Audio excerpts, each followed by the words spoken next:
जय हिंद साथियों स्वागत करता हूं आप सभी का अपने यूट्यूब चैनल पर। साथियों, आज इस वीडियो में मैं आपके लिए आरपीएफ कांस्टेबल के लिए जीके जीएस की एक महत्वपूर्ण क्लास लेकर आया हूं, जिसके सभी क्वेश्चन सेलेक्टेड इंपॉर्टेंट गोल्डन दावेदार क्वेश्चन होने वाले हैं जो आपसे आपकी परीक्षा में पूछे जा सकते हैं। मेरे प्यारे साथियों, आज की वीडियो का प्रत्येक क्वेश्चन आपके लिए सिलेक्टेड होने वाला है। तो अगर आप भी आरपीएफ कांस्टेबल के साथ साथ किसी भी आप रेलवे एग्जाम की तैयारी कर रहे हैं तो एक बार इस वीडियो को ध्यान से जरूर देखिएगा, क्योंकि आज का प्रत्येक क्वेश्चन आपके लिए चुनिंदा सेलेक्टेड महत्वपूर्ण प्रश्न है जो आपसे आपको परीक्षा में सीधा दिखाई देगा। तो बिना टाइम गवाए करते हैं वीडियो को स्टार्ट। आपका पहला क्वेश्चन है, श्री गंगू भाई आपका छंगन भाई पटेल किस राज्य के राज्यपाल हैं? तो पहला ही क्वेश्चन आपके लिए गोल्डन हो जाता है, आपको पता होना चाहिए ये आपके मध्य प्रदेश के राज्यपाल हैं। मध्य प्रदेश आपको ए विकल्प में दिया है, यानी ए विकल्प इसमें आपका करेक्ट जवाब होगा। बात करते हैं भारत के कुछ प्रमुख स्टेट और उनके राज्यपाल के बारे में, जहां से क्वेश्चन बन सकता है, आपसे आपकी परीक्षा में क्वेश्चन पूछा जा सकता है। जैसे पहला है आपका असम। बात कर लेते हैं असम। असम के राज्यपाल की बात करें तो श्री लक्ष्मण प्रसाद आचार्य। श्री लक्ष्मण प्रसाद आचार्य आपके असम के राज्यपाल हो जाते हैं, आपको पता होना चाहिए। दूसरा स्टेट है आपका बिहार। बिहार की बात करें तो श्री आरिफ मोहम्मद खान बिहार के राज्यपाल हो जाएंगे। छत्तीसगढ़ की बात कर लेते हैं तो श्री आपका रमेन डेक्का आपके छत्तीसगढ़ के राज्यपाल होंगे। और गोवा की बात करें तो श्री आपके पीएस श्रीधर आपके पिल्लई जो हो जाते हैं गोवा के राज्यपाल हो जाते हैं। तो आपको पता होना चाहिए, गोवा आपके लिए इंपॉर्टेंट हो जाता है, क्योंकि गोवा से रिलेटिव आपको आपकी परीक्षा में क्वेश्चन देखने को मिल सकता है। अगला यहाँ स्टेट है आपका गुजरात। गुजरात की बात करें तो गुजरात के राज्यपाल आपके श्री आचार्य देवव्रत। श्री आचार्य देवव्रत जो है आपके गुजरात के राज्यपाल हैं, आपको पता होना चाहिए। अगला हो जाएगा आपका हरियाणा। हरियाणा की बात करें तो श्री आपके बंडारू दत्तात्रेय। बहुत ज़्यादा इंपॉर्टेंट है हरियाणा, क्योंकि हरियाणा का जो है आपको जो है आरपीएफ में जो एसआई का एग्जाम हुआ है उस शिफ्ट में आपको क्वेश्चन पूछा गया था हरियाणा के वर्तमान में हरियाणा के राज्यपाल कौन है, तो आपके लिए इंपॉर्टेंट हो जाएगा। अगला है हिमाचल प्रदेश। हिमाचल प्रदेश की बात करें तो वर्तमान में हिमाचल प्रदेश के राज्यपाल आपके श्री शिव प्रसाद शुक्ला हो जाएंगे। झारखंड के आपके श्री संतोष कुमार आपके गंगाबर हो जाते हैं। और कर्नाटक के राज्यपाल श्री आपके थावर चंद गहलोत हो जाते हैं, आपको पता होना चाहिए। अगला स्टेट है आपका मध्य प्रदेश। श्री आपके अभी हमने बता ही दिया है। महाराष्ट्र की बात करें तो आपके श्री सीपी राधाकृष्णन इंपॉर्टेंट है, महाराष्ट्र का आपसे बहुत ज़्यादा पूछा जाता है। अगला स्टेट है आपका मणिपुर। बात करें मणिपुर के राज्यपाल की तो श्री अजय कुमार भल्ला आपके मणिपुर के राज्यपाल हो जाते हैं। मेघालय की बात करें तो श्री आपके आपका एच विजय शंकर विजय शंकर आपके जो हो जाएंगे मेघालय के राज्यपाल हो जाते हैं। यहीं पर बात करें नागालैंड की तो आपके श्री ला गणेशन हो जाएंगे। ओडिशा के आपके हो जाते हैं हरि बाबू आपके कंभमपति हो जाते हैं। और पंजाब के राज्यपाल की बात करें तो श्री गुलाब चंद्र कटारिया आपके पंजाब के राज्यपाल होंगे। यहीं पर मिजोरम की बात करें तो आपके विजय कुमार सिंह मिजोरम के राज्यपाल हो जाते हैं। अगला स्टेट है आपका आंध्र प्रदेश। आंध्र प्रदेश के राज्यपाल मेरे प्यारे साथियों एस अब्दुल नजीर आपके आंध्र प्रदेश के राज्यपाल होने वाले हैं। तो मेरे प्यारे साथियों, हम जो है आपके लिए प्रत्येक क्वेश्चन चुनिंदा सेलेक्टेड इंपॉर्टेंट और गोल्डन क्वेश्चन लेकर आते हैं, जिससे आपको सीधे आपकी परीक्षा में एग्जाम में क्वेश्चन देखने को मिले। प्रत्येक क्वेश्चन के साथ हम महत्वपूर्ण फैक्ट लेकर आते हैं जो आपको देखने को आपकी परीक्षा में मिलेंगे। मेरे प्यारे साथियों, अगर आपने भी पहली बार हमारे चैनल पर विजिट किया है तो प्लीज़ हमारे चैनल को सब्सक्राइब, वीडियो को लाइक और अपने दोस्तों के पास वीडियो को शेयर जरूर करें, जिससे कि हमारी आने वाली वीडियो का नोटिफिकेशन आपको सबसे पहले मिले। और एक सबसे महत्वपूर्ण सूचना, आपके मन में बहुत ज़्यादा डाउट चल रहा है कि सर हम आपसे किसी प्रकार बात कर सकते हैं, डाउट कैसे हम आपसे सोल्व करवा सकते हैं। बहुत ज़्यादा बच्चों के कमेंट आ रहे थे, कमेंट पे आप आ रहे थे कि हमें आपसे बात कैसी करनी है। तो बात करने के लिए हमने आपको टेलीग्राम चैनल बना दिया है, यानी टेलीग्राम ग्रुप बना दिया है, जिसका लिंक वीडियो के डिस्क्रिप्शन में लिया गया है।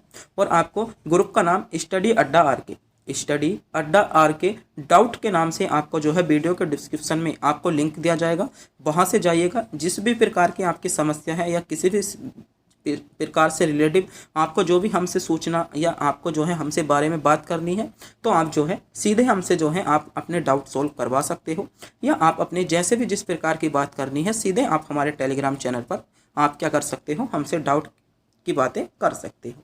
तो हमने आपके लिए खास बनाया है जिससे कि आपको अधिक फायदा हो और हम आपके लिए अधिक से अधिक सिलेक्टेड क्वेश्चन आपके लिए लाने की कोशिश करें। और आपने अभी तक हमारे टेलीग्राम चैनल को ज्वाइन नहीं किया है तो टेलीग्राम चैनल को भी ज्वाइन जरूर कर दें, क्योंकि हमने आपसे वादा करा था कि हम वहां पर PDF प्रोवाइड कराएंगे। बस टेक्निकल इशू यानी हमें टाइम ना मिलने के कारण हम जो है आपकी टेलीग्राम पर PDF नहीं गिर पाते, मगर अब से आपके रेगुलर फैक्ट और PDF हम जो है वहां पर आपको प्रत्येक प्रैक्टिस सेट की प्रत्येक आपके लिए पोस्ट आपके लिए सिलेक्टेड लेकर आएंगे। तो हमारे टेलीग्राम चैनल पर भी बने रहिएगा और टेलीग्राम ग्रुप को भी आप ज्वाइन कर लीजिएगा। हो सके तो हम आपके लिए व्हाट्सएप के लिए आपको नंबर भी प्रोवाइड किया जाएंगे कि जहां से आप व्हाट्सएप पे भी हमें SMS कर सकते हैं।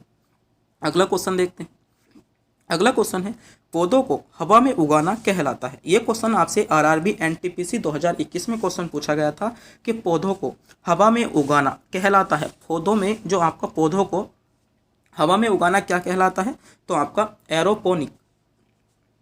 एरोपोनिक आपका पौधों को हवा में उगाना कहलाता है। आपको पता होना चाहिए। सी विकल्प यहाँ पर आपका करेक्ट जवाब होगा, जो बच्चे विकल्प सी की ओर जा रहे हैं।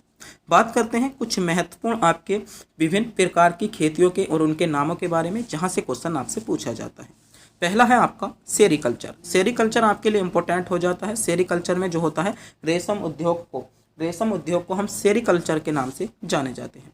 हॉर्टिकल्चर की बात करें तो हॉर्टिकल्चर को बागानी उत्पादन के नाम से यानी बागानी की खेती करने के लिए हम हॉर्टिकल्चर का नाम देते हैं। अगला हो जाएगा आपका सब्जी विज्ञान। सब्जी विज्ञान जो आता है आपका ओलेरीकल्चर के अंतर आपका सब्जी विज्ञान आ जाता है। और अंगूर की खेती की बात करें तो अंगूर की खेती को जो हम नाम देते हैं विटिकल्चर। विटिकल्चर को अंगूर की खेती के नाम से जाना जाता है। मत्स्य पालन की बात करें तो मत्स्य पालन की जो खेती होती है उसे हम पिसीकल्चर के नाम से मत्स्य पालन की खेती को जानते हैं। अगला है आपका रेशम कीट हेतु शहतूत आग का उगाना। ये जो होता है आपका मोरिकल्चर कहलाता है। यहाँ से क्वेश्चन बना है और आपकी परीक्षा के लिए इंपॉर्टेंट हो जाता है। अगला है मधुमक्खी पालन की बात करें तो मधुमक्खी पालन आपका एपीकल्चर कहलाता है। आपको पता होना चाहिए। फूल विज्ञान की बात करें तो फूल विज्ञान आपका फ्लोरिकल्चर कहलाता है। और फल विज्ञान आपका पोमोलॉजी कहलाता है। केंचुआ पालन की बात करें तो ये आपका बर्मी कल्चर कहलाता है।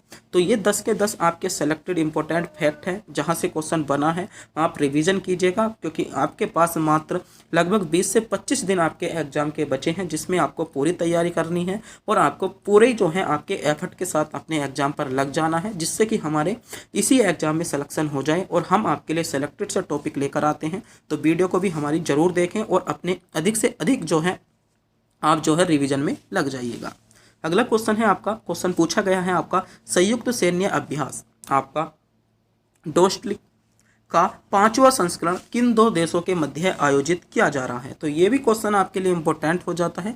आपको पता होना चाहिए डोस्टलिक जो आपका 5वां जो संस्करण है ये आपका किन 2 देशों के मध्य आपका आयोजित किया जा रहा है। आपको पता होना चाहिए। चारों विकल्प आपके सामने हैं। सोचिएगा, समझिएगा, क्वेश्चन का जवाब बताइएगा कौन सा विकल्प इसमें आपका सही जवाब हो सकता है, बताइएगा।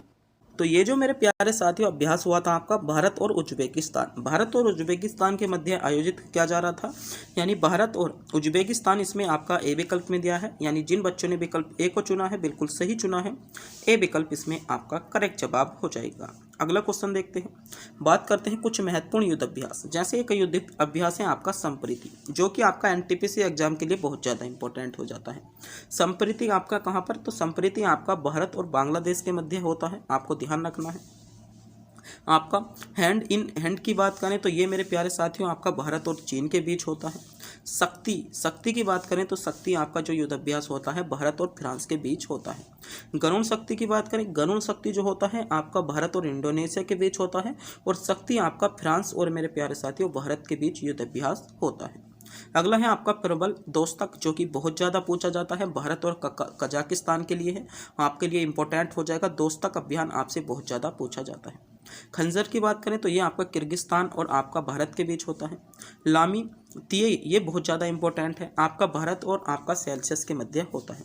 सूर्य किरण यानी सूर्य की किरण कहाँ से निकलती है, नेपाल से। तो ये युद्ध अभ्यास किसके साथ होगा, भारत और आपका नेपाल के साथ होगा। अल नहागर की बात करें तो ये भारत और ओमान के बीच होता है। मित्र शक्ति, मित्रता हमारी किसके साथ है, राम की मित्रता किससे थी, राम की मित्रता तो रावण से थी ना, तो आपकी किससे हो जाएगा, भारत और आपका श्रीलंका के बीच आपका मित्र शक्ति युद्ध अभ्यास होता है। यानी हमारी मित्रता किससे है, श्रीलंका से है। राम की मित्रता श्रीलंका से है। आप इसी तरीके से जो है आप इसे याद कर सकते हो। मैत्री की बात कर लें तो मैत्री युद्ध अभ्यास जो होता है भारत और थाईलैंड के बीच होता है। अजय बहुत ज़्यादा पूछा जाता है, भारत और ब्रिटेन के बीच होता है। ब्रज प्रहार जो होता है भारत और संयुक्त राज्य अमेरिका के बीच होता है, आपको पता होना चाहिए। यहीं पर मालदीव की बात करें तो आपका एक्वेरियन जो होता है भारत और मालदीव के बीच होता है, आपके लिए सेलेक्टेड हो जाएगा, पता होना चाहिए। अगला क्वेश्चन देखते हैं।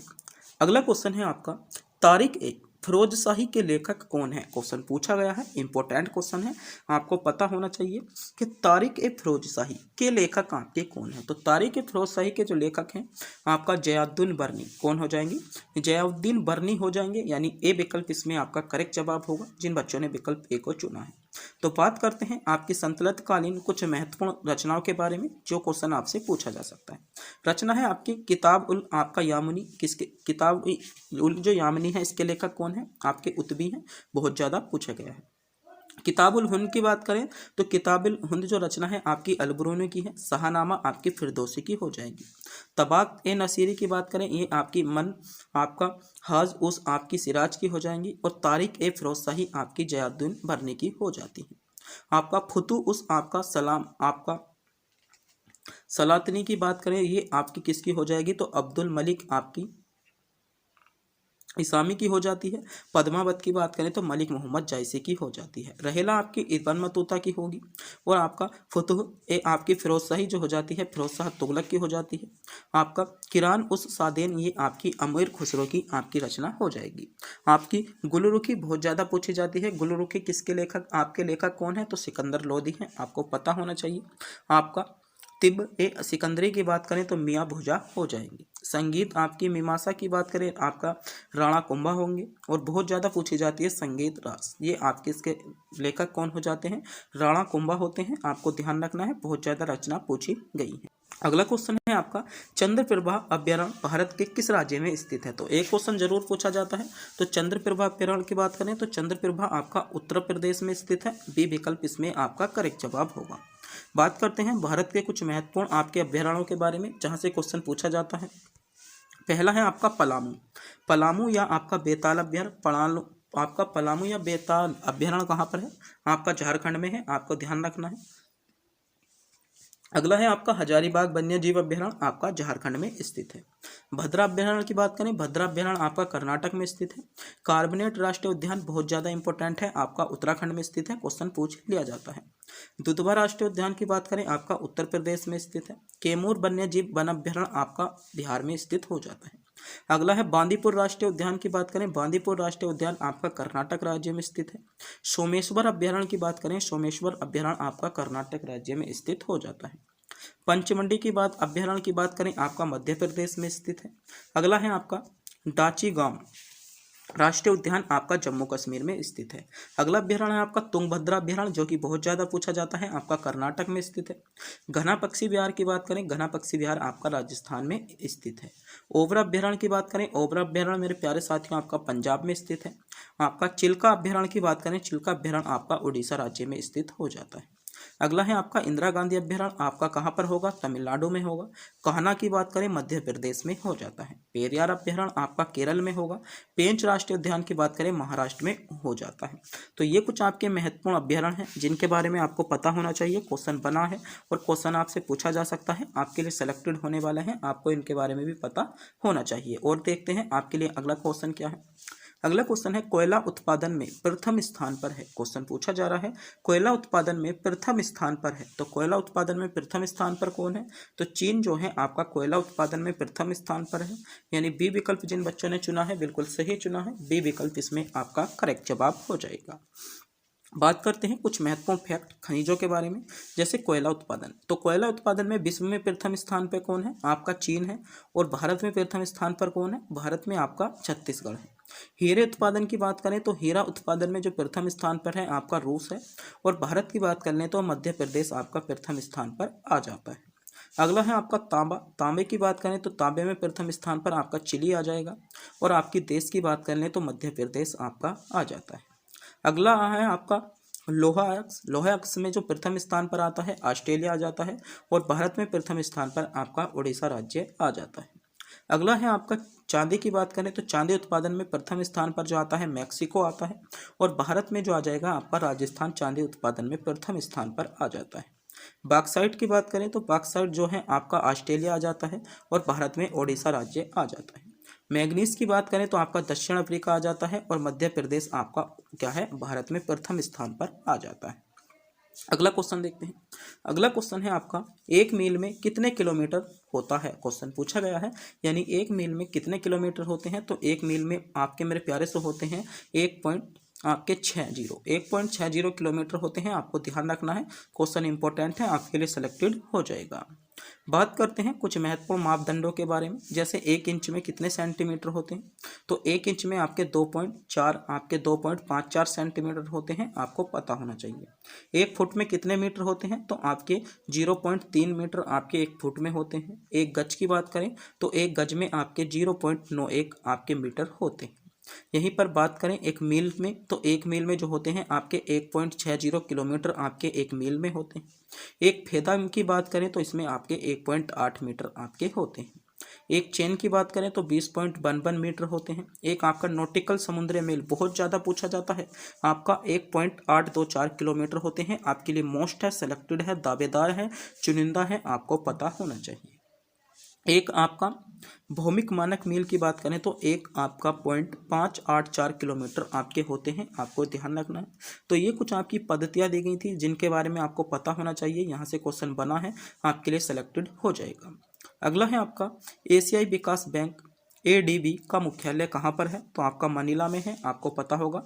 मनीला बी विकल्प आपका करेक्ट जवाब होगा। बात करते हैं कुछ महत्वपूर्ण आपके संगठन और उनके मुख्यालय जहाँ से आपसे क्वेश्चन पूछा जा सकता है। पहला है आपका संयुक्त राष्ट्र पर्यावरण कार्यक्रम UNEP का मुख्यालय कहाँ पर है, आपका नैरोबी में है, आपको ध्यान रखना है। अगला है आपका अफ्रीकी एकता संगठन यानी OAU का आपका मुख्यालय कहाँ पर है, तो आदिस आपका अबाबा में है। गेट की बात करें, गेट का मुख्यालय आपका जिनेवा में है। एशियाई बैंक आपका विकास बैंक यानी ADB का मुख्यालय आपका मनीला हो जाता है। नाटो की बात करें, बहुत ज़्यादा पूछा जाता है। नाटो का मुख्यालय आपका ब्रुसेल्स में है, आपके लिए इंपॉर्टेंट होगा। नाटो का मुख्यालय कहाँ पर हो जाता है, आपका ब्रुसेल्स में नाटो का मुख्यालय हो जाता है। आपका नेस्टिंग आपकी बात करें, इंटरनेशनल की बात करें, आपका इसका मुख्यालय लंदन में होगा। अंतर्राष्ट्रीय मुद्रा कोष की बात कर लेते हैं, तो अंतर्राष्ट्रीय मुद्रा कोष का मुख्यालय वाशिंगटन DC आपका हो जाता है, आपको पता होना चाहिए, आपके लिए सेलेक्टेड हो जाएगा। रेड क्रॉस की बात करें तो रेड क्रॉस का मुख्यालय आपका जिनेवा में होगा, ये भी आपके लिए सिलेक्टेड है। तो ये कुछ मेरे प्यारे साथियों आपके लिए सिलेक्टेड इंपॉर्टेंट पॉइंट थे जिनके बारे में आपको पता होना चाहिए। आज की वीडियो बस इतनी ही, और हम जो है आपसे बात करने के लिए यानी आपके डाउट्स के रिलेटिव कुछ करने के लिए 2-4 दिन से ध्यान दे रहे हैं। तो हम जो है आप अगली वीडियो में मिलते हैं। और मेरे प्यारे साथियों, अगर आपका किसी भी प्रकार का डाउट है तो आप हमारे टेलीग्राम चैनल पर हमसे पूछ सकते हो, यानी टेलीग्राम ग्रुप पर पूछ सकते हो। हमने ग्रुप बना दिया है, स्टडी अड्डा RK डाउट्स के नाम से आपका ग्रुप है, आप सर्च भी कर सकते हो। या फिर मेरे प्यारे साथियों, आपको वीडियो के डिस्क्रिप्शन में लिंक दिया गया है, वहाँ से जाइएगा, आप वीडियो के डिस्क्रिप्शन में लिंक चेक कीजिएगा और वहाँ से जाएँ आप हमारे ग्रुप में ज्वाइन हो जाइएगा। और मेरे प्यारे साथियों, अगर आपने अभी तक हमारे चैनल पर नए हो, चैनल को सब्सक्राइब नहीं किया है, वीडियो को लाइक नहीं किया है, वीडियो को लाइक, चैनल को सब्सक्राइब और अपने दोस्तों के पास वीडियो को शेयर जरूर करें। तब तक के लिए मिलते हैं अगली वीडियो में।